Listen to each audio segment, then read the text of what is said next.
Hi, welcome to the Go Higher Frequency Astrology channel. My name is Suzanne. Join me as I investigate how the monthly cycles are progressing with a focus on how we can use this energy more productively.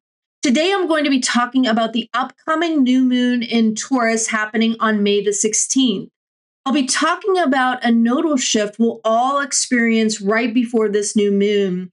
I'll be featuring the Mars and Chiron in Aries conjunction that happens during this new moon. It's the final Mars and Chiron conjunction in Aries before Chiron moves into Taurus. And we've been experiencing this conjunction every 2 years since 2020.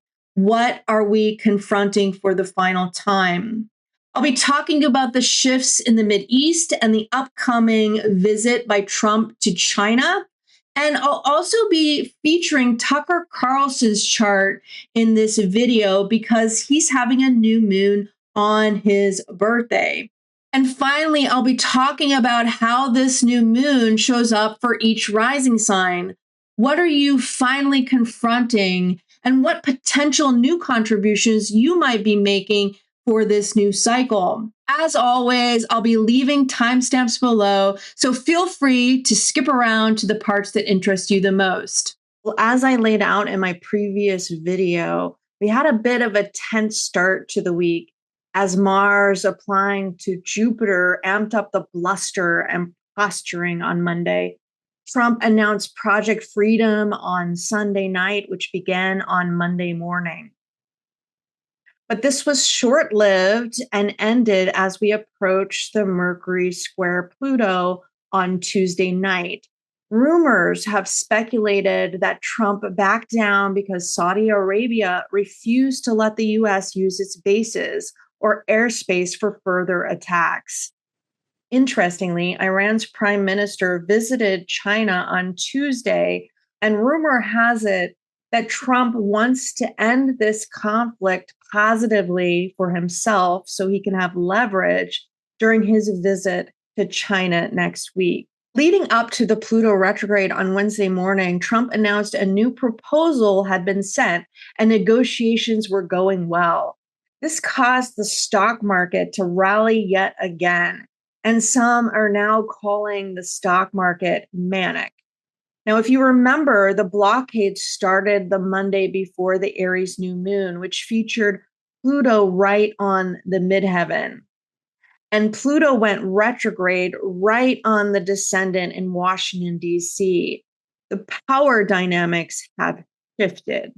As I mentioned, Trump will be visiting China next week on May 14th and 15th in the dark of this new moon. This is his first visit to China since 2017, his first term in office. There are two notable planetary shifts leading into this trip, which I want to review now. On May 13th, a few days before the new moon, Jupiter leaves gate 53, the gate of beginnings, where it has been transiting for a month. This is where Trump's design Mars and Saturn sit. Now, if you remember, Jupiter had also been in this gate in the lead up to Davos when Trump had demanded Greenland from Denmark.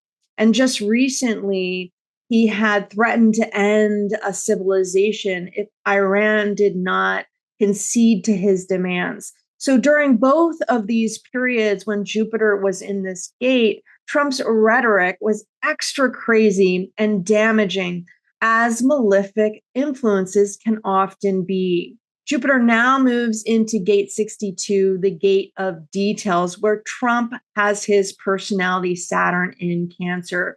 It's here hanging off of the throat, and it's pointing to the ajna, our understanding. Jupiter visited this gate for a good long while, beginning in mid-September last year. It stationed retrograde here and moved backwards out of this gate by early March this year. Jupiter will race quickly through this gate for the final time and exit on June the 13th. This is around Trump's birthday. The United States has his Mercury in the same gate and line as Trump's Saturn. It's labeled aestheticism And it's described as the perfected aesthetic withdrawal in the pursuit of harmony and simplicity, where outside dangers do not exist, and there is time to pursue inner meaning in detail. If it were to speak, it would say, "Don't bother me. I'm thinking." I saw a quote just this past week that describes how this placement works in Trump. It was in the Atlantic, and it actually was in an article last year, and it was called The Enemy Within. Now, keep that in mind because we're going to be talking about that in just a minute.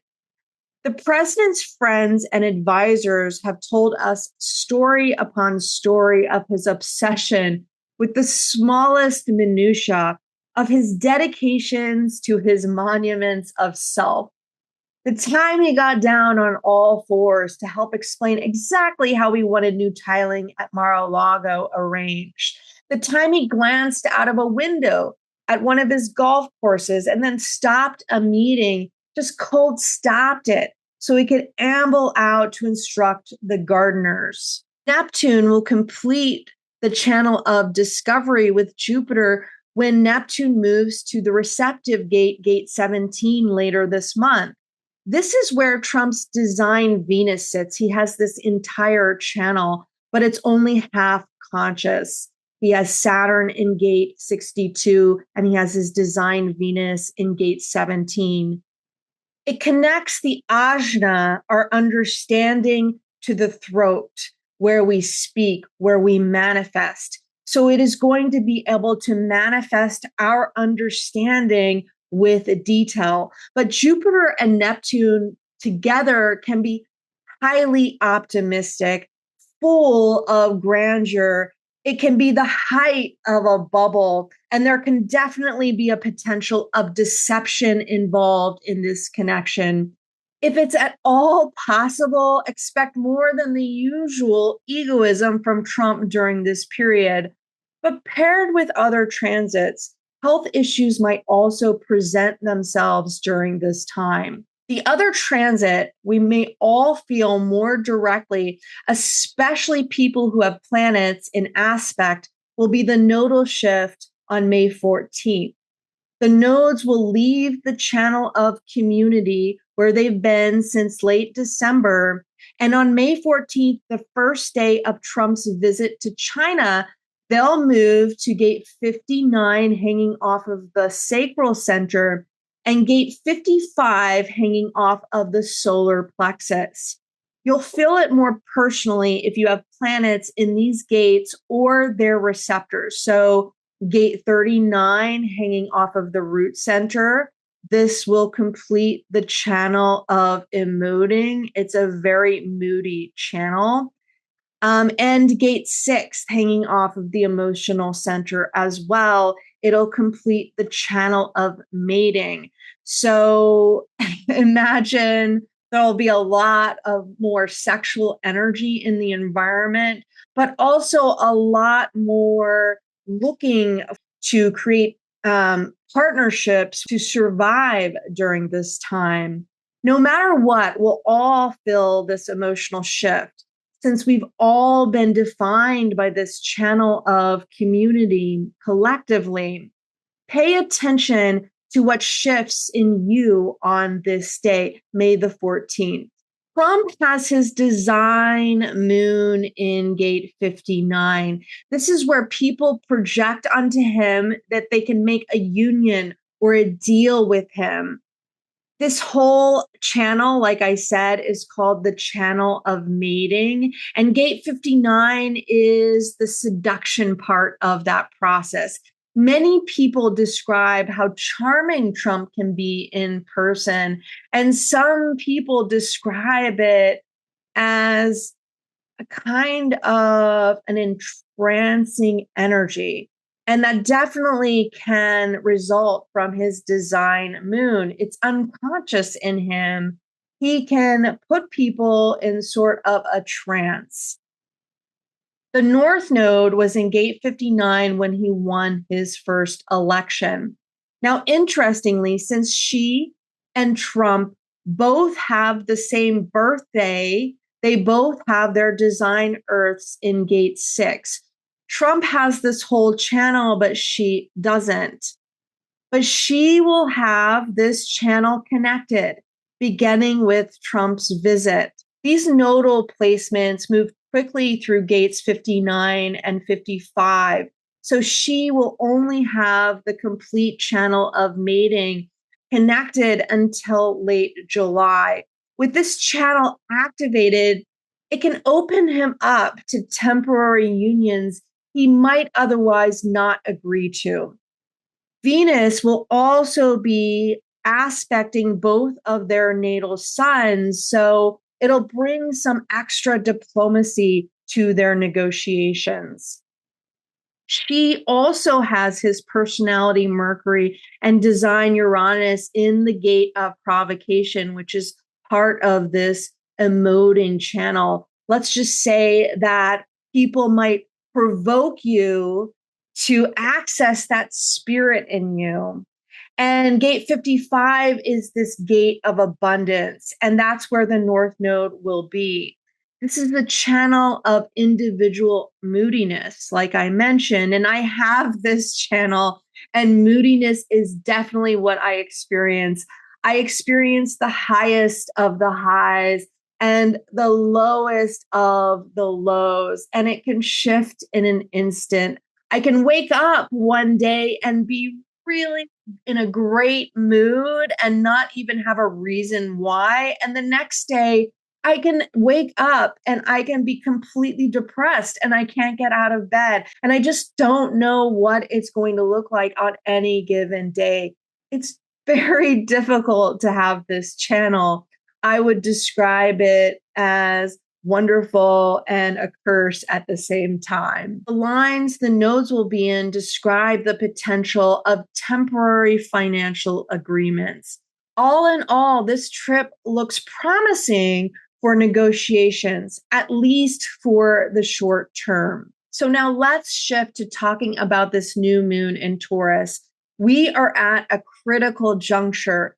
The new moon is in an opening square to the solar eclipse in Aquarius, and Mercury is considered combust this new moon, and it's within minutes of the square to the eclipse degree. Now, if you remember, the eclipse was on the cross of industry, so it signaled a huge change to industry in general. Going into the eclipse, we already had some indications of this shift with the implementation of tariffs and the threat of AI. But the attack on Iran and the closure of the strait brought the themes of this eclipse into razor focus. Supply shocks, oil shortages, possible famine on the horizon. Many people have been sounding the alarm of a global recession worse than COVID. The new moon, located in Washington, D.C., is on the 2-4 profile of the cross of contagion. When we hear the word contagion, we normally think about viruses like the recent hantavirus outbreak on that luxury cruise ship. If you haven't heard, there's a new virus that has been in the news. Now, what's interesting about that virus is it matches the nature of the Neptune-Saturn conjunction in Aries, because Aries rules the head and the face, including the brain, and Mars rules the blood. The virus causes high fever and hemorrhaging, both attributed to Aries. But since it's difficult to spread from human to human, let's hope that that specific contagion is mitigated. My ears perked up yesterday when I heard the term contagion mentioned in an article about the market. The CEO from Apollo spoke to this in relation to egregious practices at some insurers and warned of potential contagion within the sector if conditions deteriorate. Now, we know we are in for a market correction soon. And we also know that financial crises can look like a contagion as they spread through different sectors and act like a domino effect as each sector falls one after the other. Contagion can also come in the form of spreading fear or violence. It can be a movement that spreads through the collective all of the sudden. Ra Uru reflects on this cross by describing a person who might be born on it. And there is the cross of contagion stepping across the line. And the moment he steps across the line, all the others start stepping across the line. Serial killer, mass murderer. And in those movies, he's the big hero. And when you see him die, you cry. The son of a bitch took all the others with him, and they blame the enemy for those deaths. And they know the enemy. The enemy was within them. Now, remember that article that I referenced earlier, the enemy within. A great example of someone born on this cross is Tucker Carlson. His birthday falls right on this new moon. He has the whole channel of recognition with his design sun in gate 30, the gate of fates, and his design Mercury in gate 41. This is where Pluto is transiting right now. He's been in the news lately about his break with Trump. And the New York Times just interviewed him about his critics labeling him as anti-Semitic. I have watched a few of his latest interviews, and while he's very logical, and I agree with some of his arguments, he frames things in a way that are very inflammatory. His whole "they hate you" framing. I specifically hate the trans kids surgery soundbite because it's one of those sound bites that causes this emotional reaction in people who think little kids are being transitioned when this is not the case. It is completely untrue. But if you really dig into this issue, you realize that this is only happening with intersex children, children who are born with both genitalia. And this has been going on for ages and was never a political matter until this whole trans kids debate. Yes, there are some teenagers who were getting breast augmentation before they were 18, but this was not only related to trans kids. Straight kids are getting breast augmentation too. So you must ask yourself, is it okay for one teenager to make their breasts bigger, but not okay for another teenager to discard their breasts? This is a more complex story than what people will lead you to believe. That's the problem with politics and our conversations in general. When it's all sound bites without the ability to have deep conversations, you're just emotionally responding to things. And I include myself in this. It's very, very easy for people to manipulate you in this way. It's harder to step outside of the situation and ask yourself, is this really true? And how big of an issue is this really? Are they trying to rile me up? Are they trying to manipulate me to get my brain to respond in fear?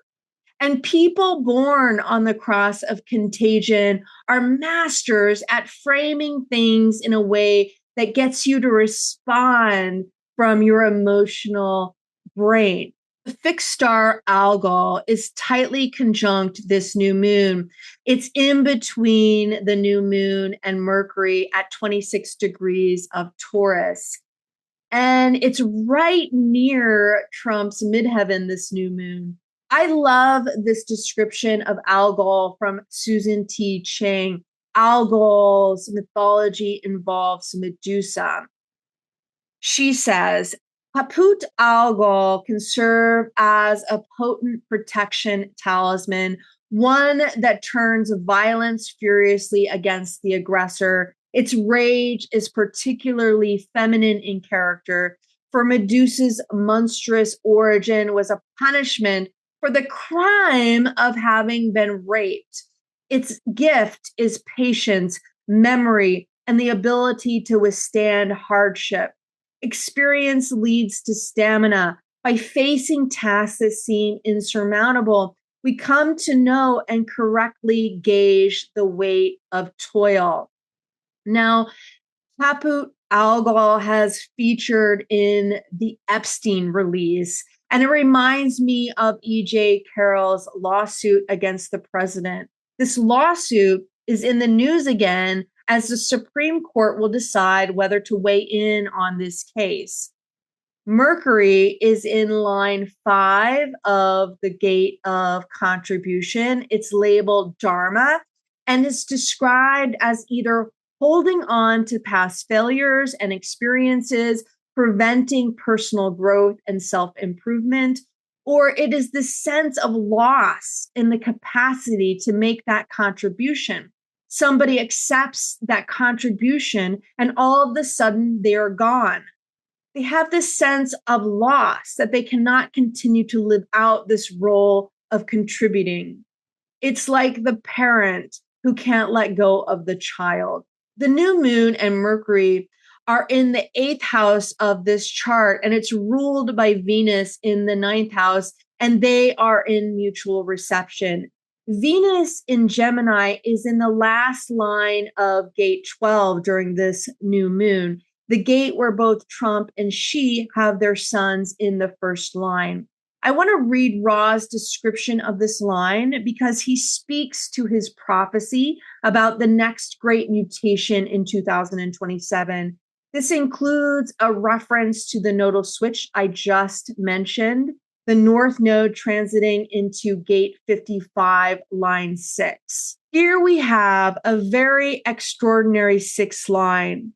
The next great mutation that will take place in humanity will take place in this stream that runs all the way down to the gate 39.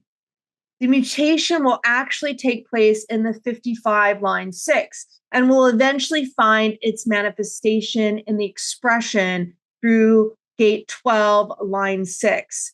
This will be the mutation that opens up what the voice referred to as our spirit consciousness.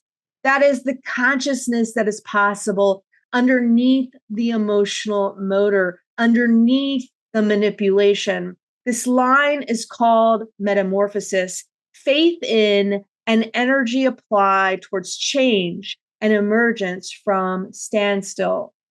The next gate is gate 15, which is the love of humanity, and it is on the path to leadership. What can it do for humanity? Is this social mutation going to be of value to the totality? This is so important to all 6 lines. They have to see that something can really be it. The capacity to mutate and express new social forms. This is always inherent in the gate 12, line 6. It means if you have that kind of energy, it is always possible for you through your explanation to bring a real change in the way in which people deal with each other. In bringing out this mutative energy, this is what slowly begins to change everything. Without mutation, there is no real change. Venus trines the eclipse degree and sextiles the final Mars-Chiron conjunction in Aries, which is featured in this new moon. I spoke about this conjunction in my last video about the Pluto retrograde. And in that video, I also walked you through all of the lines that Pluto is transiting through this year. So if you missed it, go back and check out that video. We've been experiencing Mars conjunct Chiron in Aries every 2 years since Uranus went into Taurus, beginning in 2020, near the height of the COVID crisis. Mars and Chiron now sit in gate 3, line 3, labeled survival, the recognition of what is fertile and what is sterile in a potential partnership. This is an experimental line that is just past the new moon degree in Aries we had last month. It can describe an innate contrariness which refuses to mutate. But with the sextiles, the time is more ripe for mutation. If you watch my last video, you'll understand the themes still very present from the last conjunction. Xi Jinping has his design Mars in this gate, but it's in line 5. which is a universalization line or a projection line that is this ability to stand by one's convictions. People might project this on him, or he might have this ability within him to stand by his convictions. But what's more interesting about Xi's design is that he is what's considered a projector.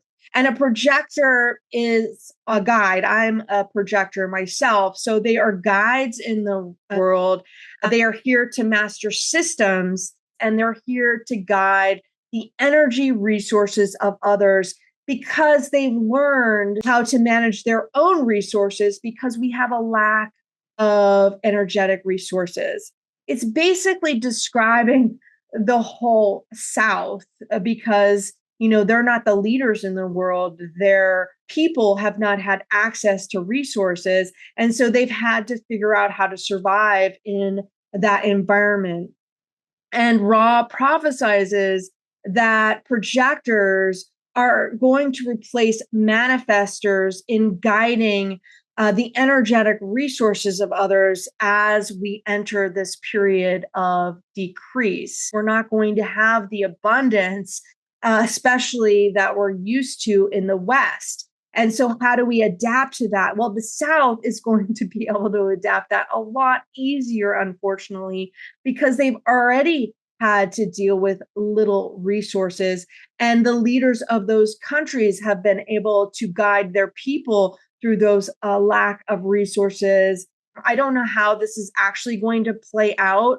I'm not of the mind that I completely believe in Ra-Uru's prophecy. I don't think people can actually foretell the future. I think there are many possibilities, but right now, his prophecy is looking pretty good as far as what we're dealing with at the moment.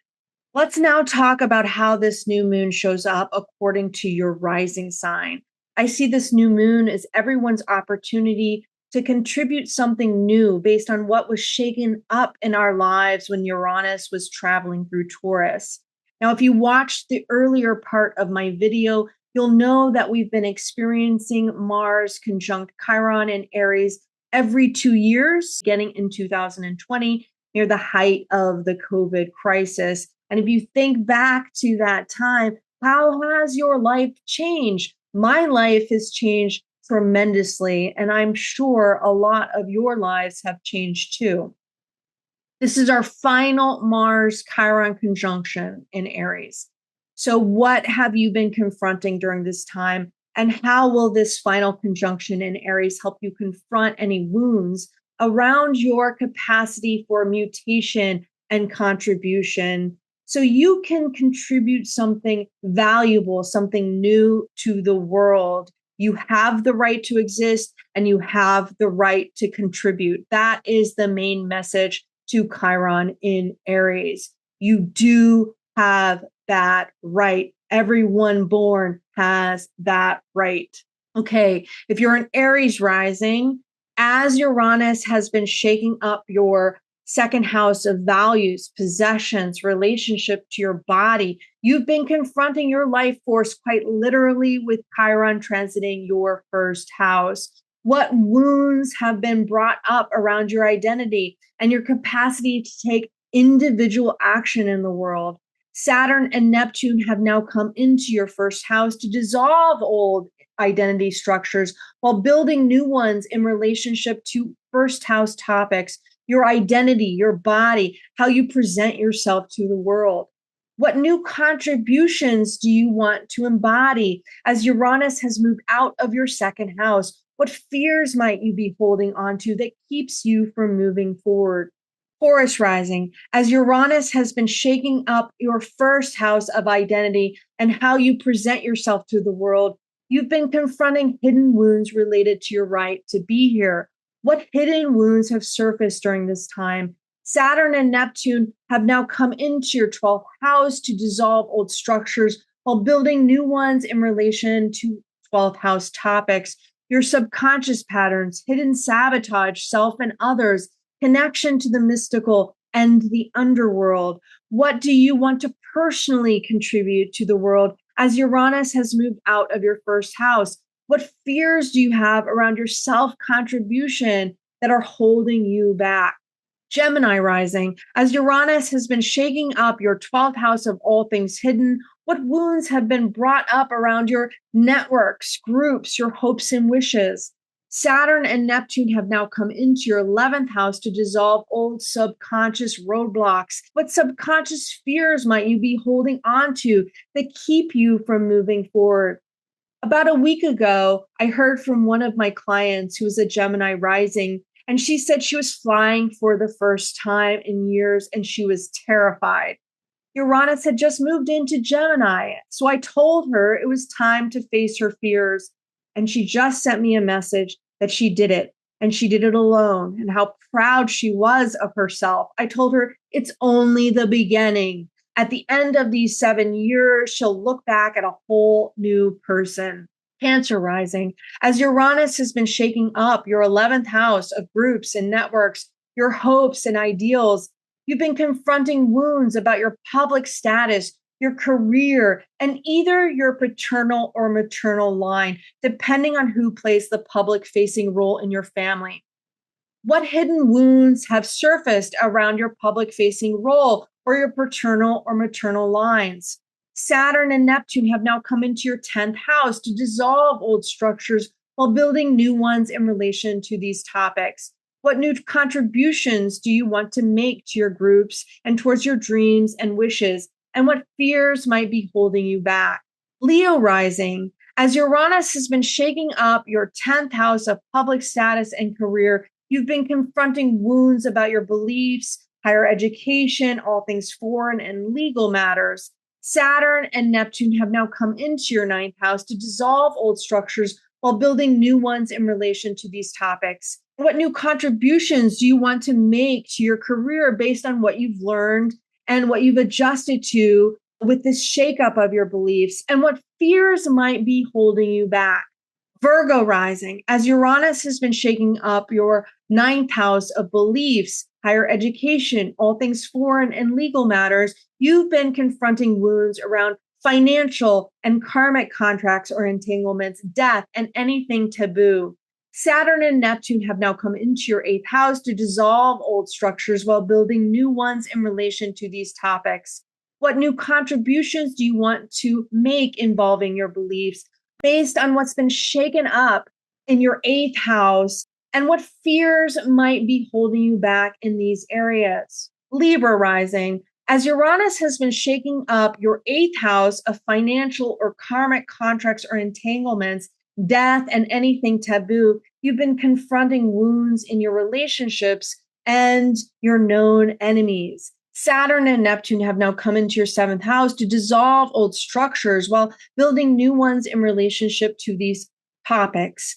What new contributions do you want to make to these financial partnerships? What new karmic contracts do you want to engage in? What emotional intimacy do you want to create? And what fears might be holding you back in these areas? Scorpio rising, as Uranus has been shaking up your 7th house of relationships and known enemies, and you've been confronting wounds about your daily habits, your place of work, your place of service, and your health.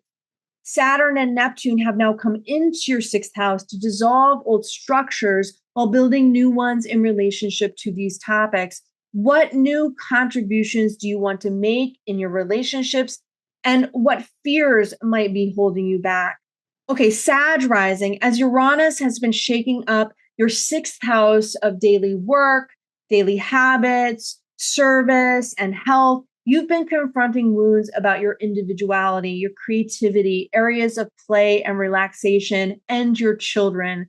Saturn and Neptune have now come into your 5th house to dissolve old structures while building new ones in relation to these topics. What new contributions do you want to make to your daily habits, your service, your place of work, and your health? And what fears might be holding you back? Capricorn rising, as Uranus has been shaking up your 5th house of individuality, your creativity, areas of play and relaxation, and topics surrounding your children, And you've been confronting wounds around your family, roots, and your emotional foundations. Saturn and Neptune have now come into your fourth house to dissolve old structures while building new ones in relationship to these topics. What new individual contribution do you want to make involving your creativity or your children? And what fears might be holding you back in this area? Aquarius rising, as Uranus has been shaking up your fourth house of family, emotional security, you've been confronting wounds around your voice, your siblings, your local environment. Saturn and Neptune have now come into your third house to dissolve old structures while building new ones in relationship to these topics. What new contributions do you want to make involving your root system and what you are connected to at a deep emotional level? And what fears might be holding you back from doing this? Okay, Pisces rising. As Uranus has been shaking up your third house of communication, your local environment, your siblings, you've been confronting wounds around your values and your possessions. Saturn and Neptune have now come into your second house to dissolve old structures while building new ones in relationship to these topics. What new contributions do you want to make involving your voice, your siblings, and your local environment? And what fears might be holding you back in relationship to these areas? I hope this was helpful. I really would love to hear from different rising signs about what you've been confronting during this time, what fears might be manifesting, and what has been kind of boiling up about what you want to contribute in this new cycle. I'd love to hear from you. So drop me a line in the comments, or if you want to be more private, drop me an email. You can find my contact information on my website. Thank you. Talk to you later. Bye.